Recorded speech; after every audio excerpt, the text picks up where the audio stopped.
Bismillahirrahmanirrahim. Assalamualaikum warahmatullahi wabarakatuh. Perkenalkan, nama saya Hasdar dengan NIM 2412100585, kelas C, Prodi Sistem Informasi, mata kuliah Analisis Proses Bisnis, dan tugas ke-6. Adapun judul tugas kita pada video kali ini yaitu analisis artikel ilmiah yang berkaitan dengan pengembangan proses sistem informasi menggunakan metode waterfall, RAT, dan prototyping. Tanpa berlama lagi, mari kita ke artikel yang pertama, yaitu penerapan metode waterfall dalam perancangan sistem informasi penggajian pada SMK Bina Karya Karawang. Di dalam artikel ini di sini membahas metode waterfall, yang mana kita ketahui terlebih dahulu metode waterfall ini ialah hal yang menggambarkan pendekatan secara sistematis dan juga berurutan atau step by step pada sebuah pengembangan perangkat lunak, tahapan dengan spesifikasi kebutuhan penggunaan, lalu berlanjut melalui tahap-tahapan perencanaan. Adapun tahap-tahapan di dalam metode ini, pertama itu analisis kebutuhan sistem. Nah, di dalam analisis kebutuhan sistem ini dilakukan mengembangkan program yang akan dibuat terdiri dari menu-menu yang diperlukan dalam sistem informasi pengolahan data gaji pada SMK Bina Karya 2 Karawang. Tahapan selanjutnya yaitu desain. Nah, di tahapan ini rancangan sistem dibuat dengan menggunakan diagram UML. Nah, UML di sini itu antara lain pertama ada use case, activity diagram, sequence, deployment, dan rancangan database menggunakan ERD atau biasa kepanjangan dari Entity Relationship Diagram dan Logical Construction. Tahapan selanjutnya pengkodean. Di sini desain yang tadi telah dibuat pada tahapan desain perlu ditranslasikan ke dalam bentuk sebuah aplikasi sistem informasi. Nah, aplikasi sistem informasi yang dibangun dalam penelitian ini menggunakan bahasa pemrograman Java. Berikutnya lagi tahap pengujian.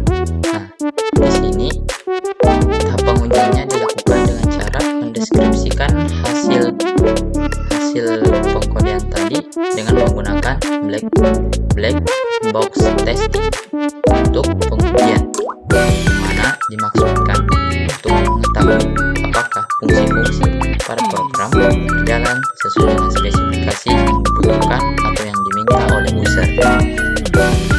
Nah, terakhir penerapan. Penerapan ini diambil dari bagian kesimpulan, yaitu jelas sekali dengan adanya penerapan sistem yang baru ini akan sangat membantu dalam pengolahan data transaksi pengujian per bulannya.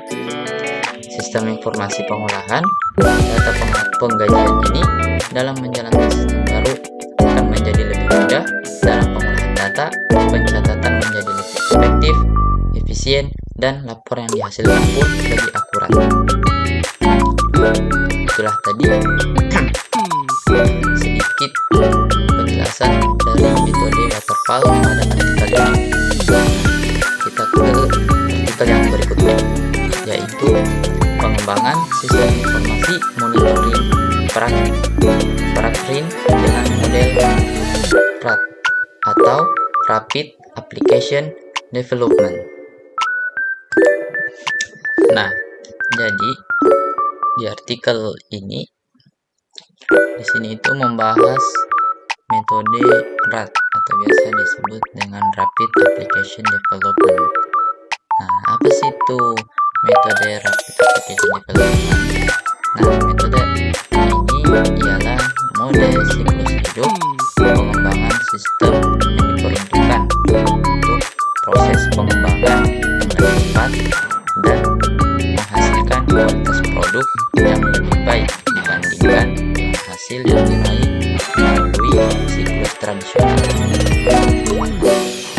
Di dalam metode ini ada beberapa tahapan. Nah, tahapan yang pertamanya yaitu requirement planning atau perencanaan kebutuhan. Nah, di dalam fase ini pengguna dan analisis bertemu untuk mengidentifikasikan tujuan aplikasi dan analisis kebutuhan daripada aplikasi. Yang berikutnya tahapan selanjutnya yaitu RAD Design Workshop perencanaan Rapid Application Development. Di dalam tahapan ini merancang dan menyempurnakan workshop. Analisis dan development dapat bekerja sama untuk membuat dan menunjukkan pada pengguna pemodelan visual dari proyek dan alur kerja daripada sistem informasi yang tengah dikembangkan. Berikutnya lagi tahapan implementation, tahapan implementasi. Tahapan ini programmer membuat program yang disetujui oleh pengguna dan analis. Sebelum diimplementasikan pada organisasi, program tersebut harus dilaksanakan pengujian dulu untuk mengetahui apakah ada bug atau tidak.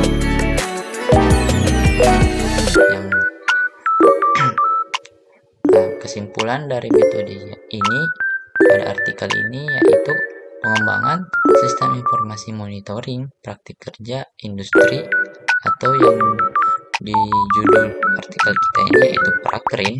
Dengan model RAD ini menghemat waktu serta biaya dibandingkan dengan model siklus hidup pengembangan sistem lainnya. Berikutnya kita ke artikel yang terakhir yaitu implementasi metode prototyping pada sistem informasi pengadaan barang sedangkan berbasis web. Di dalam artikel ini diterapkannya metode prototyping. Apa sih itu metode prototyping? Metode prototyping ialah sebuah metode pengembangan software yang banyak atau digemari untuk digunakan agar dapat saling berinteraksi dengan user selama proses pembuatan sistem. Ada tahapan di dalam metode ini.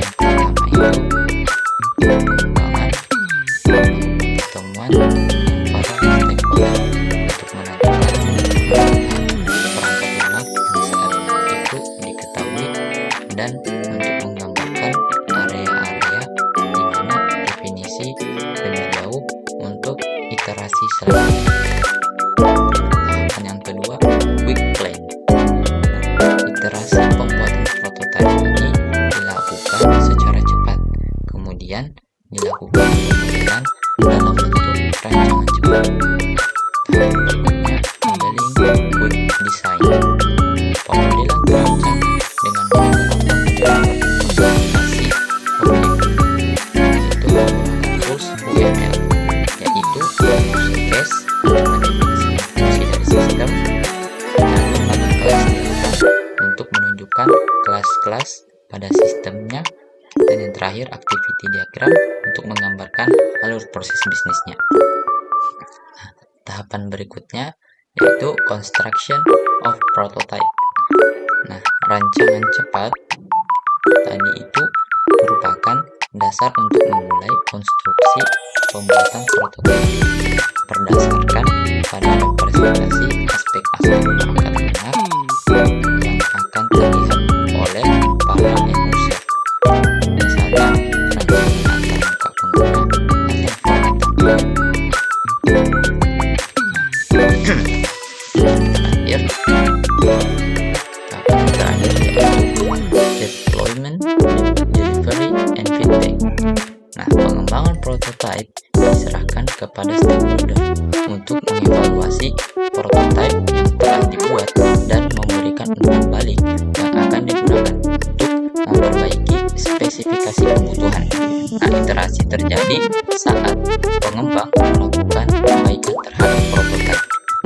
Nah, kesimpulan dari artikel ini ialah sistem informasi pengadaan barang cetakan memudahkan dalam monitoring data pengadaan barang, serta lebih aman dan terciptanya efisiensi.